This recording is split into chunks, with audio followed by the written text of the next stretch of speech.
하는 것으로 방침을 굳힌 것으로 지금 알려지고 있는데요. 국민의힘은 해병대원 특검이 전국 주도권을 잡겠다는 거대 야당의 정치적 속셈이라고 말하는 반면에 민주당은 거부권을 행사한다면 국민이 윤석열 정권을 거부하는 수습하지 못할 사태로 발전될 것이라고 경고하고 있습니다. 그리고 야6당은 공동 기자회견을 통해서 대규모 장외 집회를 이어간다는 계획인데요. 만약 거부권 행사한다면 오는 28일 국회 마지막 본회의를 열어서 재의결에 나선다는 방침입니다. 이 해병대원 특검법을 둘러싼 여야 간 전은 그 어느 때보다도 고조되고 있는데요. 과연 우리나라 정부 도대체 언제쯤 좀 잠잠해질 수 있을지 궁금합니다. 오늘 저희가 준비한 소식 말씀드리겠습니다. 2부에서는 개혁신당 새 당대표로 선출됐죠. 허은하 전 의원, 허은하 새로운 개혁신당 대표 만나보고요. 3부에서는 국민의힘 윤상현 의원 연결해서 현안에 대한 입장 들어보겠습니다. 4부에서는 오늘 오전이었었죠. 정말 많은 분들이 놀랐을 텐데요. 이란 대통령이 탄 헬기가 추락하는 사건이 발생했습니다. 과연 이 문제 현재의 중동 정세에 어떤 영향을 미칠지 전문가와 함께 알아보겠습니다. 5월 20일 월요일 신율의 뉴스 정면 승부 지금부터 시작합니다.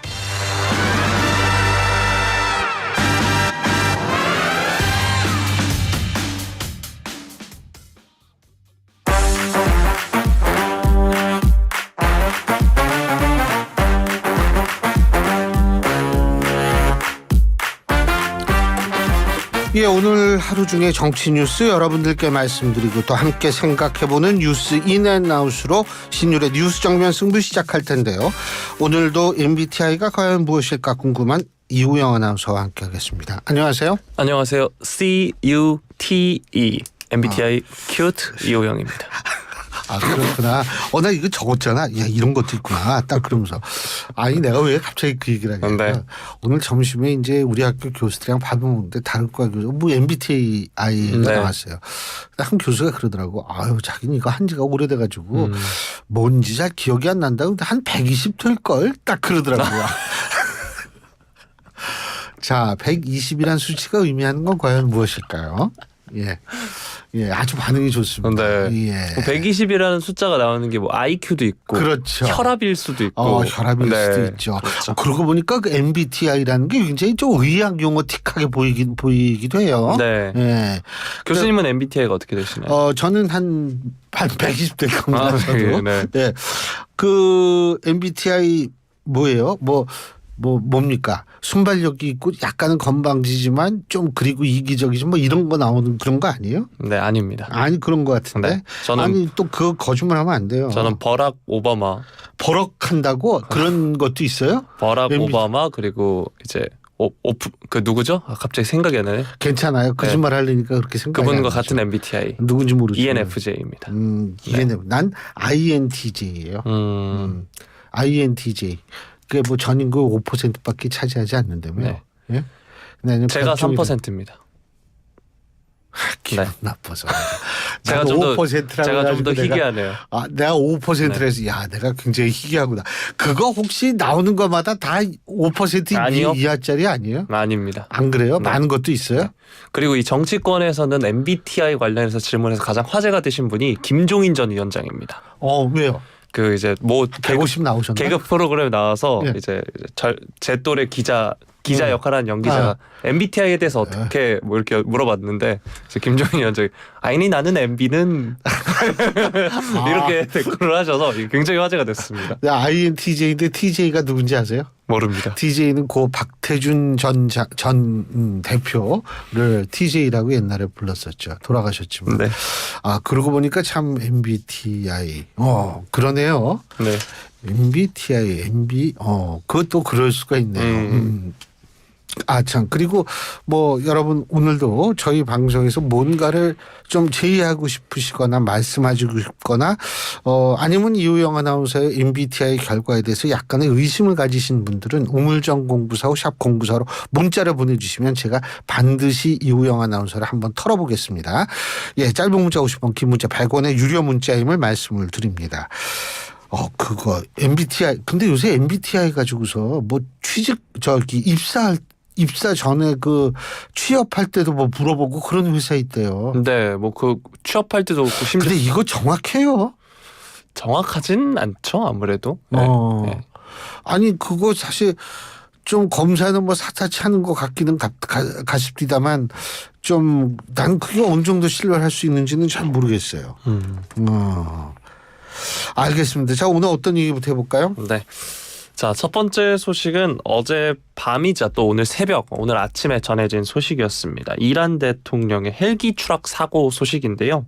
저도 이제 어제 밤에 손흥민 선수가 뛰는 프리미어리그 마지막 경기를 이제 보고 있었는데 그 시간에 전해진 소식이었습니다. 사고 소식이. 아니 한참 됐구나. 네. 저는 오늘 아침에 학교 갈 때 들었나? 그러니까 사고 소식 자체는 이제 그 새벽에 전해진 걸로 알고 있습니다. 네, 헬기 추락 사고를 당한 에브라힘 라이시 이란 대통령이 사망했다라고 지금 소식이 전해졌습니다. 라이시 대통령 어제였죠. 북서부 동아제르바이잔 주에서 열린 기즈갈라시 댐 준공식에 이람 알리예프 아제르바이잔 대통령과 함께 참석을 한 뒤에 타브리즈로 돌아오던 중에 사고를 당했습니다. 동아제르바이잔주 중부 바르즈건 인근의 디즈마르 산악지대에 추락한 것으로 지금 전해지고 있고요.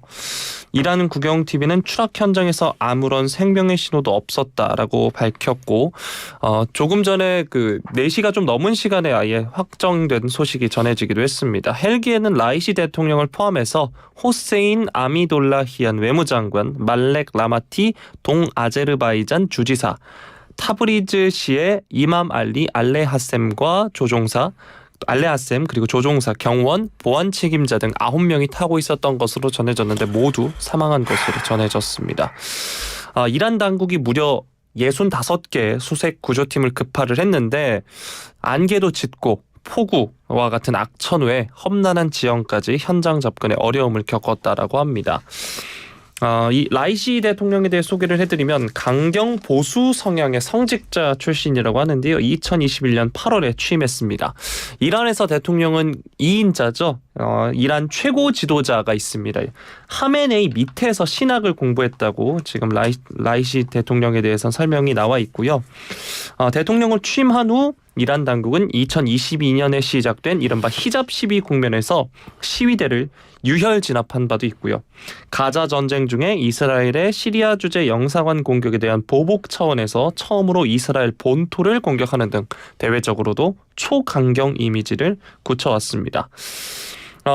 외신에 따르면 이란 헌법은 대통령의 유고 시 부통령에게 대통령직을 승계하고 50일 이내 새 대통령 선출을 위한 선거를 실시하도록 규정하고 있다, 이렇게 전해지고 있는데요. 대통령직은 일단 이란의 12명 부통령 중 가장 선임인 모하마드 모크베르에게 일단 승계가 된다고 하고요. 새 대통령을 뽑기 위한 보궐선거를 준비하는 역할을 맡을 것이다, 이렇게 워싱턴 포스트가 전하기도 했습니다. 앞서서 말씀드린 것처럼 하메네이 최고 지도자에 이은 사실상 2인자로 꼽혀온 라이시 대통령이 사망함에 따라 또 이스라엘과 하마스 간 가자 전쟁 등으로 살얼음판을 걸어온 중동 정세 다시 한번 요동이 치는 등 파장이 예상되고 있는 상황입니다. 국내 혼란상도 가중될 것이다, 이런 이란 내 관측도 나오고 있는데요. 또 후계 구도 승계 과정에서 권력 투쟁이 재현될 가능성도 있다, 이렇게 말이 나오고 있습니다. 현재 상황 어떻게 보시나요? 글쎄요. 뭐 일단은 저는 가장 시급한 것이 뭐냐면 이것이 이 추락의 원인이 과연 무엇인가, 이 부분이 제일 중요하다고 봅니다. 이 추락의 원인이 왜 이렇게 중요하냐면 실제로 뭐 10시간 뭐 사고 발생 10시간 후에 수색이 어려움이 겪었던 건 악천후, 다시 말해서 한 치 앞을 볼 수 없는 안개 때문이다 뭐 이랬는데, 그렇다면 사고가 날 당시 안개가 그렇게 짙게 끼었는가, 이런 부분부터 우리가 밝혀낼 게 굉장히 많다라고 생각하고요. 그리고 이 구체적인 어떤 그 사고 경위가 발표되기 전까지는 제가 좀 걱정되는 게 온갖 음모론이 다 제기될 수가 있습니다. 이게 사실은 그 어떤 큰 그 사건이나 사고가 발생했을 때에는 예를 들면은 객관적으로 조사를 했음에도 불구하고 뭐 별의별 그 음모론이 막 제기가 되잖아요. 그거는 사실 우리가 겪은 바도 있습니다. 겪은 바도 있고 그래가지고 제가 볼 때에는 그런 상황이 이란에서 또 발생할 가능성이 있어요. 아니 그건 어느 나라든 그 음모론은 다 발생을 하는데 이게 음모론이 발생한다라는 게 왜 중요하냐면 사실의 영역이 아니라 인식의 영역에 굉장히 큰 영향을 줄 수가 있습니다. 인식의 영역에 큰 영향을 줄 경우에는 그러한 영향을 받은 인식을 정치적으로 이용하려는 세력들이 더 발생할 수가 있는 거고요. 그렇게 되면 사실은 지금 중동 정세가 뜻하지 않은 방향으로 이게 나아가고 전개될 가능성이 있거든요. 그래서 저는 일단은 지금 이 부분이 제일 중요하다고 생각하고요. 그다음에 뭐 후계 구도 승계 과정에서 권력 투쟁이 당연히 권력 투쟁이 있죠. 아니 민주주의라는 국가에서도 선거라는 게 권력 투쟁의 제도화된 권력 투쟁 아닌가요? 선거라는 게 당연히 권력 투쟁이 발생을 하는데 문제는 그 권력 투쟁이라는 것이 예를 들면 현재의 중동 정세에 영향을 줄 수 있는 또 다른 방향으로 튀면 이때는 진짜 상당히 전 세계가 좀 고민을 안을 수밖에 없는 상황이 될 수 있다는 거죠. 중동 정세 뭐 불안해지면 어떻게 되는지 제가 뭐 굳이 여러분한테 설명을 안 드려도 너무나 잘 아실 거기 때문에 이런 것들 종합해 가지고 상당히 좀 고민이 될 수밖에 없죠.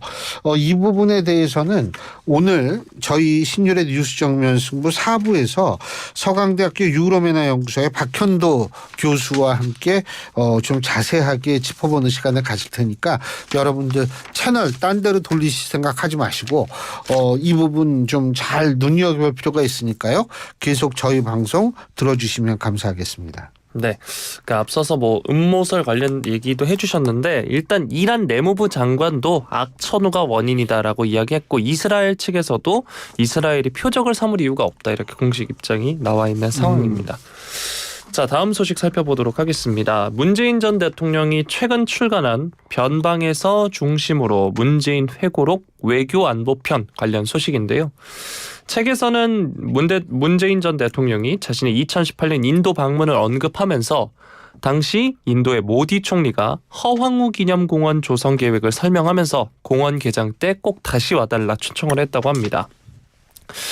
그런데 당시에 본인으로선 인도를 또 가기가 어려웠고 고사를 했더니 그렇다면 아내를 대신 보내달라 초청을 하더라. 그래서 아내가 대신 개장 행사에 참석한 것이다 이렇게 했습니다. 이 이야기를 소상하게 하는 이유는 지금까지도 아내가 나라 돈으로 관광 여행을 하는 것처럼 악의적으로 왜곡을 하는 사람들이 있기 때문이다 이렇게 이야기를 했는데요. 자, 국민의힘은 이 책을 빌미로 윤석열 대통령의 배우자 리스크를 겨냥한 더불어민주당의 공세에 맞불을 놓고 있는 상황입니다. 이 김정숙 여사의 타지마할 단독 방문을 두고 영부인의 첫 단독 외교다 이렇게 문재인 전 대통령이 밝힌 것과 관련해 국민의힘은 4억 원 혈세 탕진으로 국민들의 지탄을 받은 김 여사의 타지마할 버킷리스트 챌린지가 어떻게 배우자의 단독 외교인가 해괴하기 그지없는 주장이다라고 이야기를 했습니다. 박정훈 당선인은 SNS에 김정숙 여사의 타지마할 전용기 투어 사건은 검찰 수사로 진실이 신속하게 밝혀져야 한다라고 이야기를 했고요. 어제 윤상현 의원도 SNS를 통해서 업무상 횡령, 배임, 직권남용 혐의로 검찰 수사가 진행 중인 사항이다. 그런데 이게 첫 단독 외교로 둔갑했다라고 했고요. 대통령 부인에 대해 특검을 한다면 김정숙 여사가 먼저다 이렇게 이야기를 했습니다. 자, 국민의힘이 이렇게 김정숙 특검 공세까지 가한 데 대해 야당은 김건희 특검 회피용이라면서 반발을 하고 있습니다. 박지원 전 국가정보원장은 오늘 CBS 라디오에 나와서 영부인들을 특검하자고 하는 것은 김건희 특검을 안 하기 위해서 하는 방탄 발언이다라고 하면서 김 여사를 특검하려면 단군 할아버지 때부터 지금까지를 다 특검해야 한다 이렇게 주장하기도 했고요. 회고록에서 대담을 진행한 최종건 전 외교부 1차관은 오늘 MBC 라디오에 출연해서 우호 협력국 인도 측의 국가적 의미가 담긴 초청과 제안을 두고 개인 여행 버킷리스트 운운하는 것은 인도 국민과 현직 인도 총리의 모욕적 언사로 비칠 수 있다라고 비판을 했고요. 실제로 초청장도 왔다라고 말을 했습니다. 민주당의 한병도 의원은 SBS 라디오에 출연을 했는데요. 우리가 요청한 게 아니고 인도 정부로부터 요청이 있었다는 사실관계부터 정확히 파악하고 비판을 했으면 좋겠다라고 말을 했습니다. 자, 문재인 전 대통령의 회고록을 통해 불거진 전현직 대통령 배우자 리스크 논란입니다. 양당이 취하고 있는 서로에 대한 비판 스탠스 어떻게 보시나요? 일단은 한병도 의원 같은 경우에는 문재인 정권 시절에 청와대 제 기억으로 근무하셨던 분으로 기억하고 있고요. 지금 가장 중요한 거는 민주당 지도부가 나서서 뭐라고 얘기하는 것은 아니라는 데 저는 주목을 하고 있습니다. 저는 지금 김정숙 여사 이 사람이 뭐를 어떻게 했다 잘했다 잘못했다 특검이 필요하다 이런 것을 얘기하는 것은 아니에요. 그런데 지금 사실 외교부 지금 조선일보에서 보도된 외교부 문건이 있거든요. 이런 것들에 대한 좀 설명이 좀 필요할 거라고는 봅니다. 네. 그런데 제가 여기서 지금 주목하는 건 뭐냐면 민주당 지도부는 공식적으로 왜 반응이 없을까? 이런 부분을 사실 전 좀 생각을 해봐요. 근데 민주당 지도부의 입장에서 볼 때에는 문재인 전 대통령이 지금 여태까지 한 어떤 행보에 대해서 그다지 만족스럽게 생각하지 않은 확률이 있다는 거죠. 총선 때 같은 경우에는 어디죠? 낙동강 벨트 그쪽에 유세를 다니면서 선거 지원 운동을 했지만 이게 유감스럽게도 상당히 성적이 안 좋았고 그래서 일각에서는 문재인 전 대통령이 이렇게 유세 다니지 않았으면 200석은 되지 않았냐라는 그러한 추측성 발언도 지금 나오고 있거든요. 이런 과정에서 다시 김정숙 여사의 이 타지마할 방문 문제를 스스로 회고를 통해서 이걸 문제 제기를 함으로써 이게 뜨거운 관심사로 부각이 되고 있거든요. 이렇게 되면 사실은 특검 전국에서 김건희 여사 특검이라든지 이런 쪽에 집중을 해야 될 당력이 분산될 수밖에 없는 상황을 초래한 것은 팩트입니다. 이거는 현상적으로. 그렇기 때문에 실제로 민주당 지도부로는 상당히 좀 곤혹스러운 상황에 두 번째 빠지게 됐다. 저는 이 점을 사실 굉장히 주목을 합니다. 그래서 이 부분을 민주당이 어떻게 과연 대응을 할 것인가. 아마 모르지만 국민의힘 쪽에서는 이른바 쌍특검으로 그러니까 김건희 여사 특검 플러스 김정숙 여사 특검 이 두 가지를 같이 하자라는 주장이 더 극렬하게 나올 가능성도 배제할 수가 없거든요. 그렇기 때문에 민주당으로서는 여러모로 좀 굉장히 곤란한 곤혹스러운 상황에 처해지게 됐다 이렇게 볼 수는 있습니다. 그런데 어쨌든 만약 특검을 한다면 여기서 사실 그렇잖아요. 문재인 전 대통령 측이 억울하다고 생각할 수 있다고 봅니다. 아니 왜 뭐라 그랬죠? 영부인 단독 외교라 그랬나? 그 단독 외교를 처음으로 했는데 왜 그렇지? 억울하게 생각할 수 있어요. 그럼 문재인 전 대통령이 정말 역사에 남는 대통령이 되고 싶다면 정말 의혹이 있다면 다 본인이 깨끗하다고 생각할 테니까 이 탁탁 털어야 되는 거 아닌가 이런 생각도 들고 그러니까 문재인 전 대통령 입장에서 볼 때도 전 특검을 굳이 마다할 이유는 없지 않을까라는 생각이 듭니다. 오히려 만약 문재인 전 대통령이 특검하자 이렇게 나오면 오히려 윤석열 정부에 있어서의 여권 김건희 여사 특검 문제에 대한 여건이 좀 곤혹스러워질 수도 있는 상황 아니겠어요? 그러니까 이 부분을 너무 문재인 전 대통령 측이 이렇게 자극적으로 받아들일 필요가 없고 오히려 위기를 기회로 삼아서 그래 그럼 우리 특검해 오자 난 꿀릴 거 없다 이렇게 나오는 것도 하나의 방법이 아닐까라는 생각도 듭니다. 네, 자 다음 소식 살펴보도록 하겠습니다. 혹시 알리나 저는 직구 많이 해요. 전 독일 사이트에서 직구 많이 합니다. 네. 근데 이제 독일 사이트에서 직구할 경우에는 배대지라고 해서 배송 대행지라는 게 그게 예를 들면 우리나라 대기업에서 이렇게 운영하는 창고 같은 이게 지금 미국 이 땡땡은 네. 그 지금 우리나라에 직접 보내주거든요. 며칠 열대우림. 열대우림 그렇죠. 네. 열대우림은 직접 보내주거든요. 요 그 한두 달 됐어요. 근데 독일은 아직 그런 서비스가 없기 때문에 배대지라고 하는데 거쳐가지고 전 이거 많이 해요. 네, 이와 관련된 소식인데요. 앞서 정부가 지난 16일 어린이 제품 34종 그리고 전기 생활용품 34종, 가습기용 소독 보존제 등 생활화학 제품 12개 품목 등 총 80종에 대해 KC 미인증 제품의 직구를 금지하는 내용을 담은 해외 직구 급증에 따른 소비자 안전 강화 및 기업 경쟁력 제고 방안을 발표를 했습니다. 이게 중국계 플랫폼을 이용하는 우리 소비자가 늘고 해외 직구도 급증하면서 유해한 제품을 걸러낼 필요성이 제기되면서이기 때문입니다. 일단 뭐 최근에 어린이날과 관련해서 이 어린이 용품을 구매하시는 분들이 많았는데 뭐 관련해서 유해 물질이 나왔다는 소식도 있었고요. 평소에 생활용품과 어린이 제품을 해외 직구를 통해 구입하던 직구족 또 맘카페 회원을 중심으로 비난이 빗발치기도 했습니다. 탁상 행정이다 이런 비판도 있었고요. KC 인증 의무화도 도마에 올랐습니다. 이 KC 인증을 받으려면 품목별로 적게는 수십만 원에서 많게는 수백만 원이 든다고 하는데요. 해외 저가 상품 판매자로선 직구 플랫폼 판매를 포기할 수밖에 없고 소비자 선택권은 제약되는 결과를 낳게 된다. 이런 지적이 나왔습니다. 직구 금지의 실효성도 지적이 됐는데 위해 물품 반입 차단에 최적화된 통관 플랫폼을 2026년까지 구축한다는 계획인데 그 전까지는 세관 검사에 의존해야 되기 때문입니다. 이게 KC 미인증 제품을 일일이 걸러내기가 애초에 불가능했다라고 이야기가 나오고 있는데요. 어제 국무조정실 이정원 국무 2차장이 합동 브리핑을 통해 80개 품목의 해외 직구 사전 전면 차단은 사실이 아니고 물리적으로나 법적으로 가능하지 않다라고 밝히면서 사흘 만에 사실상 철회 의사를 밝혔습니다. 말을 왜 해요 그러면?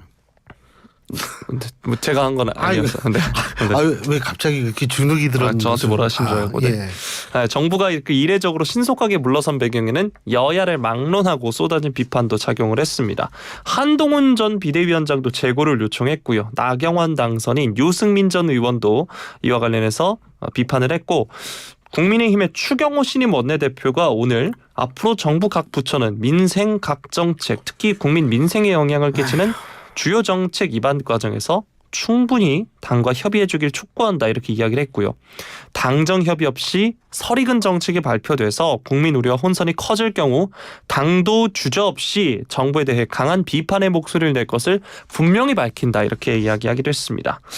민주당에서도 정책 타당성에 대한 면밀한 검증 없이 즉흥적으로 던지고 보는 무책임한 아마추어 국정은 어느새 윤석열 정권의 특징이 됐다라고 이야기도 했습니다. 전문가들은 직구의 사전 차단보다는 사후 안전관리에 초점을 맞춰야 한다라고 이야기를 하고 있고요. 대통령실도 오늘 브리핑을 열었습니다. 소비자 선택권을 과도하게 제한하고 저렴한 제품을 구매하지 못하는 국민의 불편을 충분히 고려 못해 송구하다라고 이야기를 했는데요.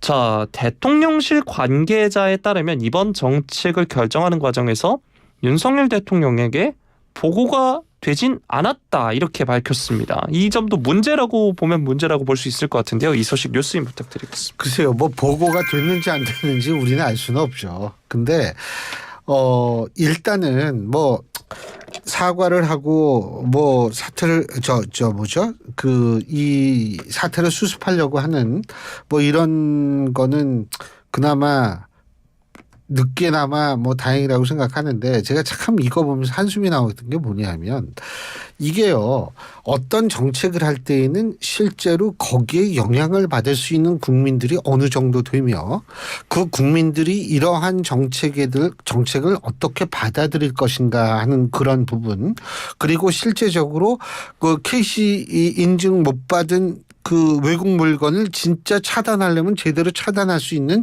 현실성 이런 것들을 종합해야 되거든요. 근데 전 진짜 궁금해요. 여기 이 국무조정실인가요? 거기에서 이제 이 종합적으로 국무조정실 맞네요. 이 종합적으로 했다는 거 아니에요. 내가 볼 때 이분들이 아마 직구를 이 사람들이 안 해본 것 같아요. 예? 그리고 사실은 지금 저는 진짜 이게 여권 입장에서 볼 땐 참 기가 막힐 일이 제일 중요한 게 뭐냐면 3040에 있어서의 이 정부는 좀 잘 보여야 되거든요, 지금.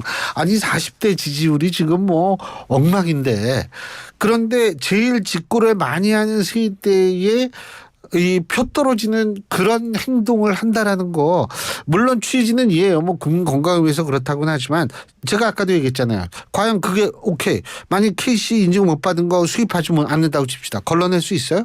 걸러낼 수 없거든요. 그렇다면 이런 상황에서는 최소한도 제가 볼 때에는 괜히 말로 이렇게 해가지고 들쑤셔 놓지 말고 좀 사전에 충분히 고려를 하고 생각을 해야죠. 더군다나 지금 총선 참패 끝나지 얼마 됐는데 정부가 이렇게 한다고 자기는 또 안 그랬다고 얘기를 하죠. 근데 사람들이 그렇게 받아들이는 게 중요하거든요. 안 그랬을 수는 있어요. 이런 식의 접근을 한다라는 거 저는 사실 잘 이해가 안 돼요. 이런 일이 두 번 다시 있지는 말아야겠죠. 오늘 여기까지 하죠. 수고하셨어요. 고맙습니다. 예, 지금까지 이우영 아나운서였습니다.